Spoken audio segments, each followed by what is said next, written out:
가기사는 증시 각도기. 안녕하세요. 증시 아침판 안지원입니다. 네, 안녕하십니까. 각도기 곽산주입니다. 네, 요즘 코스피는 계속 안 좋아요. 아니, 외국인들이 조금 심각하게 팔더라고요. 지금 뭐 선현물 모두 파는 거 보니까 시각이 좀 바뀌었네요. 외국인들의 시각이. 네, 그래서 조금 안타깝다. 근데 결국은 이걸 해칠 수 있는 방법은 지금 뭐 소비에서 방법을 찾을 수도 없을 것 같고 결국 수출에서 찾아야 되는데 수출에서 뭐 현대차가 갑자기 지금보다 갑자기 더 잘하기는 좀 어렵고 원래 잘하던 데니까. 그러니까 결국은 그동안에 안 좋았던 철강, 화학, 그다음에 반도체 이쪽에서 올라가야 되는데 잘 모르겠어요. 지금 일단 뭐 중국에서는 철강 같은 어떤 시크릿컬의 최악은 조금 지난 것 같긴 한데 그렇다고 그게 우리나라 쪽으로 연결된다는 뭐 자신은 좀 없고, 근데 화학하고 그쪽이 조금 올라오는 것 같고 수출 쪽에서 결국은 또 반도체 어떻게 올라올 거냐인데 삼성전자에 대해서 오늘 좀 공부를 했는데 안타깝습니다. 또 안타깝나요? 안타깝습니다. 계속 공부를 할수록 안타깝습니다. 네. 요즘 좀 반도체에 대한 의견은 조금 팽배하잖아요, 양쪽이. 어제는 조금 좀 회의적으로 보는 네. 그런 시각에 대해서 말씀드렸다면 오늘은 다시 좀 긍정적으로 보는 시각도 좀 말씀을 드릴 텐데요. 네. 일단 조금 이따 전해드리고 네. 오늘 코스닥은 그래도 0.8% 상승을 했습니다. 코스피는 거의 보합으로 끝났는데 그래도 안타깝게 조금 마이너스로 끝났습니다. 예. 지금 한 6일 연속으로 코스피는 계속 마이너스인 것 같고요. 올해 들어서 코스피가 마이너스 4.3%입니다. 네, 코스닥은 플러스 1.8%. 네. 네, 코스피가 좀 많이 뒤처지고 있습니다. 코스닥 대비해서. 오늘 업종별로는 증권과 금융업종이 막 상한가 가고 막 이런 종목들 급등한 종목들이 많이 나왔어요. 오늘 뭐 비트코인 관련주들이 그렇죠. 많이 상승을 했습니다. 근데 사실은 비트코인 자체는 아침에 오르는 듯 하다가 하나도 안 올랐어요, 지금. 그동안 많이 올랐잖아요. 그렇죠. 네. 선반영, 분명히 선반영 할 거라고 생각은 했었는데 너무 지나친 선반영인데 어떻게 하나도 안 오르지? 그러게요. 한 2.몇 %? 그러니까 전일 대비 올랐더라고요. 아까 막 47,000불 막 하길래 이거밖에 안 올라? 더 올라야 되는 거 아니야? 좀 이상한데? 막 이랬는데 웬걸? 승인이 났는데도 이렇게까지 안 올라? 하루 이틀은 올라야지. 물론 이제 저희는 선반영에서 빠질 수도 있다, 위험하다, 이미 선반영 되고 있으니까 기대감으로 올라왔으니까 볼 거 없다라는 입장이었긴 했지만 그래도 하루 이틀은 오를 줄 알았죠. 오히려 뭐 이더리움이나 다른 이제 알트코인들이 좀 오르더라고요. 그러겠죠. 네. 네, 그리고 오늘 뭐 음식료와 전기가스가 좋지는 않았는데 뭐 사실 오늘 별다른 업종별 특징도 없고 그냥 비트코인 관련주들이 굉장히 좋았습니다. 네. 그리고 뭐 2차전지에서는 에코프로 BM이 좋았고요. 에코프로 머티리얼즈는 많이 오른 만큼 오늘은 좀 떨어졌네요. 너무 많이 올랐지. 또. 그리고 또 아무도 관심 없는 한국의 금융통화위원회 오늘 열렸습니다. 예. 기준금리는 3.5%로 만장일치 동결 결정을 했고요. 예. 뭐 시장의 조기 금리나 기대는 차단하려는 모습이 좀 많이 포착이 됐습니다. 그렇죠. 하는 총재는 대략 6개월 정도는 현재의 금리 수준을 유지해야 된다라고 강조를 했습니다. 이게 미국에서는 벌써 이제 3월부터 바로 금리 인하를 시작할 거다라는 시각이 절반 이상 반영이 되어 있잖아요. 근데 한국은 조금 뒤늦게 보더라고요. 뭐 신한에서도 한 하반기 7월 정도에 첫 금리 인하가 좀 시작되지 않을까 이렇게 좀 보고 있는 것 같습니다. 네. 오늘 한은 총재 발언과도 조금 상통하는 부분인 것 같고요. 금통위원들 의견도 비슷합니다. 금리 인하 논의는 아직은 시기상조다라고 좀 덧붙였습니다. 뭐 섣부른 금리 인하에 돌입하면 부동산 가격과 인플레가 자극되는 부작용을 좀 염려한 그런 발언이고요. 오늘 신한투자증권에서 코멘트를 했는데요. 2회 이상 금리 인하를 반영한 국고채 금리는 상승 압력이 다소 커졌다라고 했고요. 다만 금리 상승 되돌림은 또 크지 않다라고 합니다. 국고채 금리 상승폭은 제한될 것이다 라고 언급을 했고, 실제 오늘 국고채 금리도 그냥 동결 결정 이후에 상승이 조금 제한된 모습 보였어요. 어제보다 오히려 소폭 좀 떨어졌습니다. 네. 요게 저는 궁금한 게 과연 미국에 영향을 미칠까? 한국은행의 결정이.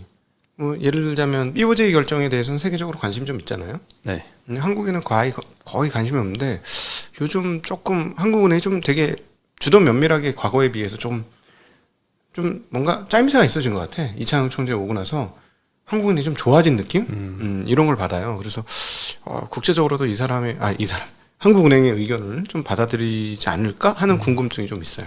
뭐 의견은 비슷한 것 같아요. 근데 한국을 따라했다고 볼 수는 없을 것 같고 조금 뭐. 그러니까 한국이 영향을 미칠 것이냐? 한국도 6개월 동안 안 한다면 다른 데도 우리 너무 섣불렀던 거 아니야? 다른 그런 게 있잖아요. 그 ECB의 중앙은행장이 무슨 얘기를 했느냐 이런 것도 서로 간에 약간씩 영향을 미치잖아요. 그렇죠. 근데 그 동안에는 우리는 존재감이 없었는데 과연 존재감이 있을까? 그런 궁금증이 좀 있습니다. 네, 있었으면 좀 좋겠습니다. 네. 네, 그리고 비트코인 현물 ETF가 11종 승인이 됐습니다. 뭐 아이쉐어즈, 인베스코, 아크, 바네크, 피델리티, 프랭클린 여러 종류의 ETF가 네. 승인이 됐고요. 국내에서는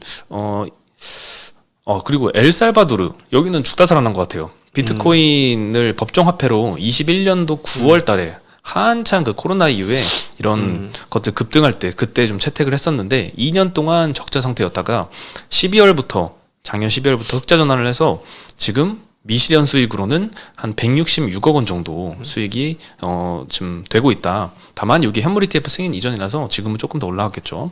그래서 뭐 이것도 좀 재밌었던 소식이었던 것 같고요. 네. 국내에서는 뭐 우리기술투자, 한화투자증권 여기는 두나무 지분 한 7%대 6%대 이렇게 갖고 있습니다. 네. 그래서 둘 다 상한가를 기록을 했고요. 빗썸 지분 한 7% 갖고 있는 T사이언티픽도 20% 상승했습니다. 그리고 컴투스 홀딩스 이건 워낙 뭐 P2E 관련해서 네. 코인과 비슷하게 움직였으니까 오늘 한 11% 정도 급등했습니다. 네. 네, 그리고 이제 삼성전자와 하이닉스의 감산이 진행 중인데 지금 어제 하이투자증권의 의견은 요거 감산 다시 원복될 거다. 생산량 다시 늘어날 건데 네. 한 20% 전년 대비 늘어나는 효과가 있어서 수요가 여기에 못 미치면 가격이 조금 떨어질 수도 있다. 이런 네. 안 좋은 의견을 좀 주셨는데요. 오늘은 KB증권에서 정반대의 의견입니다. 네. 1분기에 감산이 완화될 수 있는데 완화되더라도 실질적인 캐파는 축소될 것이다. 네. 라고 했는데요. 1분기부터 일단 D램 먼저 감산 강도가 조금 완화될 것으로 보인다고 합니다. 일단 랜드는 4분기부터로 보고 있고요. 네. D램의 근데 생산 라인을 풀 가동한다고 가정해도 22년도 4분기 캐파 대비해서는 70에서 한 80% 수준에 불과하다라고 합니다. 기존의 이 범용 라인에서 고부가 제품, 뭐 DDR5라든가 뭐 HBM 이런 거 양산할 때는 생산 효율이 좀 떨어지고 전환 투자에 따른 캐파 로스가 불가피하기 때문에 24년도 디램 시장에서 고부가 제품 양산 비중이 한 30% 정도 수준으로 많이 올라온 거를 좀 감안을 하면 게다가 또 생산 리드 타임도 한 5개월 정도 고려해야겠죠. 그러면 하반기에 실질적인 공급 증가는 제한적일 거다라고 보고 있습니다. 그래서 감산 완화에도 D램과 낸드 가격은 전년 대비 각각 46%, 29%씩 상승할 것으로 좀 보고 있습니다. 네. 저는 좀 정반대의 의견인 것 같아서 어디가 맞을지는 뭐 시간이 알려주겠지만 지금은 참 어려운 것 같아요. 어떻게 생각하시나요? 저는 그거보다 더 관심 있는 게 그 수요단에서 어떻게 바뀔지 모르니까 뭐 감산 수준 어쩌죠. 어쨌든 DDR5로 넘어가면 당연히 수율 떨어지니까 일부 완벽하게 그 셋업 되기 전까지는 뭐 DDR4야 몇 년을 한 거 아닙니까, 그죠? 그러니까 조금 떨어지겠죠. 그러면 뭐 생산 캐퍼를 돌린다고 해도 그건 논리적으로 뻔하잖아요. 그러니까 요 얘기는 그런데 삼성전자를 공부하면 공부할수록 이거 HBM 수율이 하나도 안 올라와.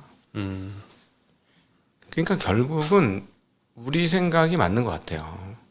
B2B만 한 게 B2C 환경에 안 맞는 거야. D램은 범용 기성 제품이잖아요. 네. 찍어내는 거잖아. 그러니까 자기만 잘하면 되는 거야. 그러면 남들이 이거 좀 이렇게 해줘. 다 그렇게 쓰는데 왜 그래요? 그냥 쓰세요 갔다가.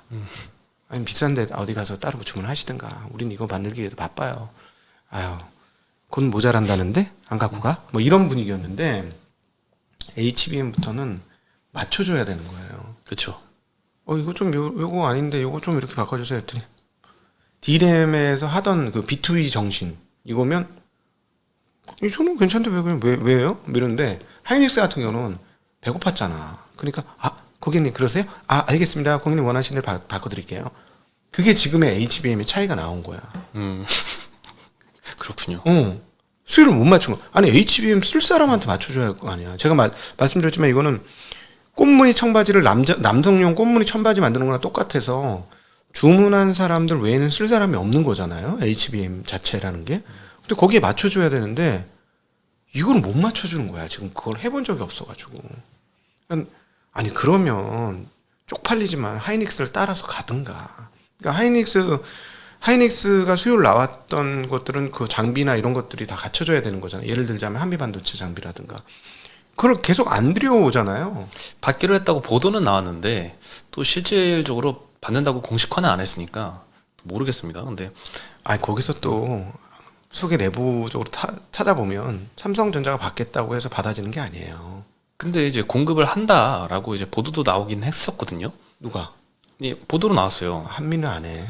저도 그래서 이게 사이가 안 좋을 텐데 그렇지. 하나 싶었는데 옛날에 삼성이 한미 거 일부 기술 그 소송 걸려갖고 소송에서 패소했어요. 그래서 그 한미가 이겼고 결국은 몇십억 되는 소송 승소 금액은 안 받았던 것 같아요. 그리고 다시는 내가 들어와서 니들하고 거래 안 한다. 내 눈에 흙이 들어가기 전에는 안 한다. 이렇게 됐거든요. 그래서 저도 그게 좀 의아하긴 했는데 뭐 여전히 안 주고 있는지 잘 모르겠습니다. 근데 눈에 흙이 들어가셨어요. 그분이 아, 네. 운명하셨거든. 소천하셨어. 별세하셔가지고 이제 거래를 할 수 있는 거야. 그분이 눈에 흙이 들어가도 안 해. 했는데 눈이 진짜 흙이 들어가 버린 그래서 다음에 이제 거래가 했다. 가능하기는 됐는데 한미 입장에서는 아니 뭐 삼성을 줘도 되고 마이크론을 줘도 되고 우리 필요한 사람 많은데 뭐 굳이 뭐 삼성 뭐 이렇게 되는 거예요. 그러면 삼성이 싹싹 빌면서 이렇게 해야 되는데 과연 삼성의 그동안의 태도를 보건대 싹싹 빌었을 거냐. 그러니까 늦는 거 아니냐 HB. 좀 잘해라 좀 이런 느낌인 거죠. 네. 미안합니다 삼성 그 열심히 노력하시는데 이렇게 해서 근데 저희가 보기에는 조금 좀 낮은 자세가 좀 필요하시긴 한 것 같아요. 이건 도저히 이거 지금 지난 1년간 봐왔는데 이건 진짜 아니신 것 같아요. 네. 네. 잘하시길 빌겠습니다. 네. 그리고 이제 주담대, 주택담보대출을 이제 온라인으로 더 싼 곳으로 쉽게 갈아탈 수 있는 서비스가 시작이 됐습니다. 예, 온라인 대환대출 플랫폼이 네. 시작이 됐는데요. 카카오뱅크로 수요가 아주 많이 몰리고 있다고 합니다. 싸다면. 네, 기존에는 신용대출만 했었거든요. 근데 이제 뭐 주택담보대출도 되고 이제 전세대출도 이제 한다고 하니까 네. 점점 이 대상이 확대가 될수록 사람들이 이제 수혜를 더 많이 볼 것 같아요. 네. 이번에도 이제 한 5% 금리 쓰다가 3.5%로 금리가 다운됐다라고 하는 실제 사례도 있으니까 굉장히 좀 소비자 입장에서 좋은 것 같습니다. 네. 네, 은행별로 지금 주택담보대출 얼마로 갈아탈 수 있느냐? 이 혼합형 대환대출 최저금리를 보니까 3.26까지 있더라고요. 네. 예, 저게 최저금리다 보니까 모든 우대금리를 다 받았을 때 아마 기준이겠죠. 몇 가지 뭐 못 받으면 뭐 4%까지 올라갈 수도 있겠고요. 그래서 대부분이 최저금리는 3%로 되어 있기 때문에 생각보다 좀 많이 낮다라는 좀 생각이 들더라고요. 물론 이제 스텔스 DSR이 올해 또 도입이 되잖아요. 그러면 또 금리가 쫙 높아지긴 하겠지만 네. 그래도 일단은 좀 굉장히 낮은 것 같습니다. 근데 이게 또 한 달 만에 좀 빠르게 또 내려가는 상황입니다. 그 5대 시중은행 주담대 고정금리 하단이 한 0.4%포인트 내려갔어요. 이게 시중금리 하락세도 영향을 줬지만 요런 플랫폼, 요런 서비스가 실행이 되면서 실제로 경쟁이 촉진되고 가상금리를 또 조정을 한 영향도 좀 있는 것 같습니다. 네. 그래서 향후에 이제 온라인 대환대출 영역이 점차 확대가 되면서 뭐 금융사 입장에서는 좀 더 경쟁을 많이 하니까 네. 네, 금리도 좀 예전에 많이 높였던 거 이제 조금 마진을 조금 줄일 수는 있을 것 같고요. 뭐 소비자 입장에서는 후생이 굉장히 커질 것 같습니다. 오늘 카뱅이 10% 정도나 올랐어요. 네. 그리고 또 하나 이 굉장히 좀 기대가 되는 소식이 있었는데요. 자사주 소각이 의무화 될 것이다. 이걸 다시 추진한다. 이런 얘기가 나왔습니다. 이게 그러니까, 1년 전에도 나왔었거든요. 자사주 매입하면 무조건 소각을 해야 된다. 뭐 이거죠? 네, 1년 전에 나왔을 때는 이게 대통령실에서 이제 정부에서 추진을 하려고 했는데 이게 한 12월 정도의 계획이 있었어요. 근데 이게 조금 지나서 현재 지금 이야기가 다시 거론이 되고 있는 것 같습니다. 금융위에서 추진을 하려고 하는데 금융위의 정책 자문기구가 있습니다. 금융발전심의회라는 곳이 있는데 여기서 자사주 소각 의무화를 건의를 했다고 합니다. 그래서 금융위에서도 적극적으로 검토해서 대통령 업무 보고까지 뭐 이어질 것이다 이런 기대가 좀 있고요. 자문기구의 이 위원장은 서울대학교 경제학부 교수님인데 그동안 소각이 없이 매물로 나와서 주주 가치를 훼손하거나 편법적인 지배력 강화에 악용되는 사례가 굉장히 많았다라고 언급을 했습니다. 사실이죠. 네, 자사주 소각을 의무화하면 미국이나 국내의 메리츠 금융지주처럼 주가에도 긍정적일 것이다라고 언급을 했습니다. 그리고 예전 자료긴 한데요. 한국투자증권에서 분석하기로는 상장사들이 앞으로 한 3년에 걸쳐서 자사주를 모두 소각을 한다면 코스피는 한 3,600포인트까지 오를 것이다. 이렇게 추산을 하기도 했으니만큼 자사주 소각을 하면 굉장히 좀 주가가 많이 올라갈 거다. 한국 시장이 재평가받고 코리아 디스카운트에 뭐 하나의 그 누르고 있는 문제점 하나를 아주 큰 거 하나를 좀 해소가 된다라고 보는 것 같아요. 네. 뭐 반대하는 경우도 있습니다. 산업계에서는 좀 반대를 하겠죠. 특히 이건 대주주한테는 경영권을 보호할 수 있는 하나의 수단이 없어지는 거나 마찬가지니까 자사주 소각을 의무화하면.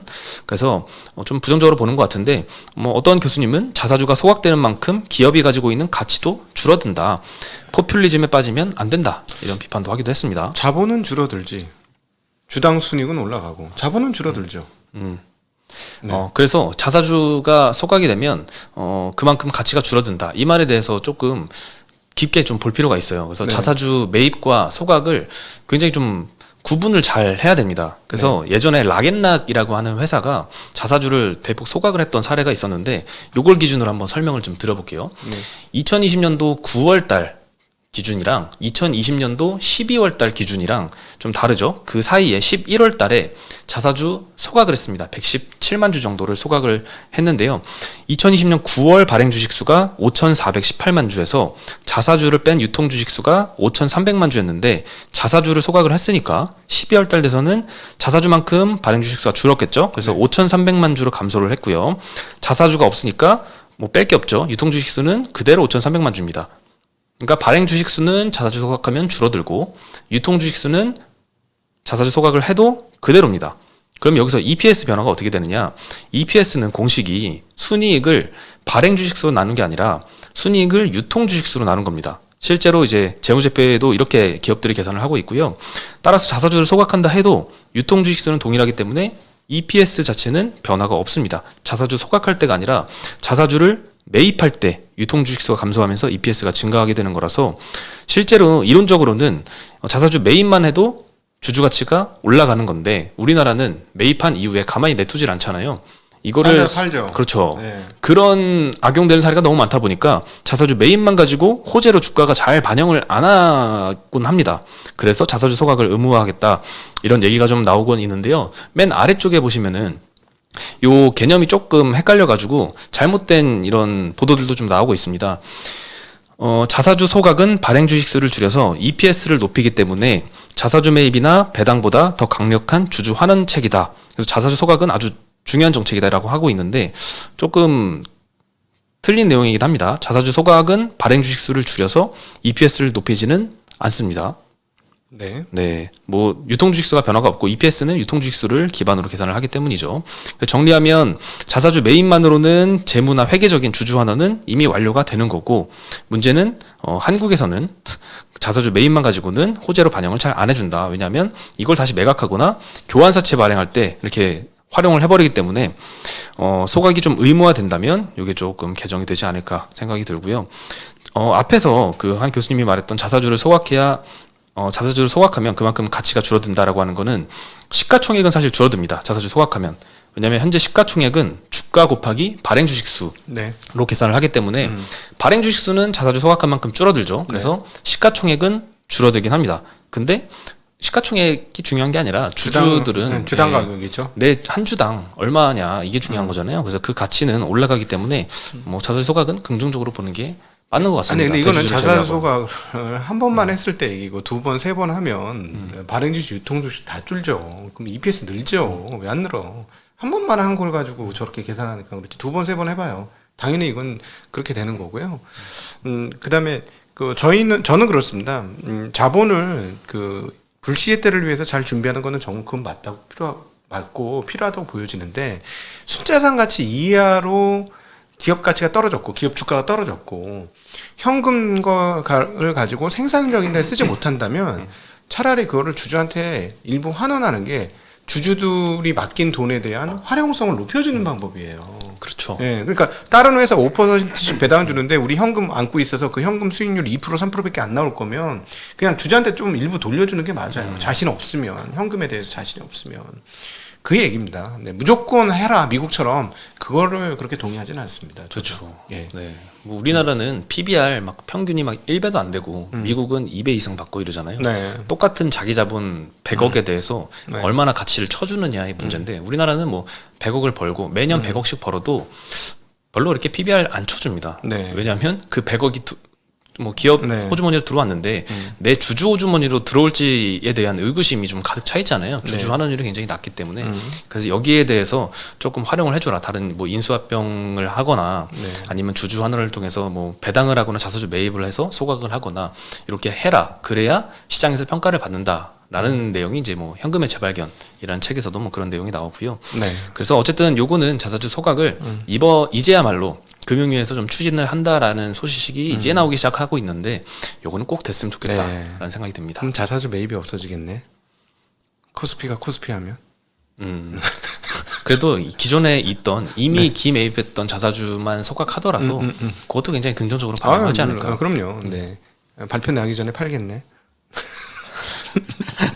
그리고 네. 저희 우리 구독자분들한테 시청자분들한테 너무 감사한 게 저희가 덕분에 오랜만에 길을 살짝 피고 있습니다. 진짜 너무 감사합니다. 네. 네, 미운오리 새끼 취급을 받는다고 하니까 많은 분들이 또 해주신 것 같아요. 네. 네, 그래서 좀 많은 도움을 받고 있고 혹시 아직 안 하신 분이 있다면 신한 그 슈퍼솔 다른 어플 아니고 슈퍼솔이라는 네. 어플을 이제 설치를 한 다음에 이건 신분증이 필요합니다. 그래서 가입을 하시고 네.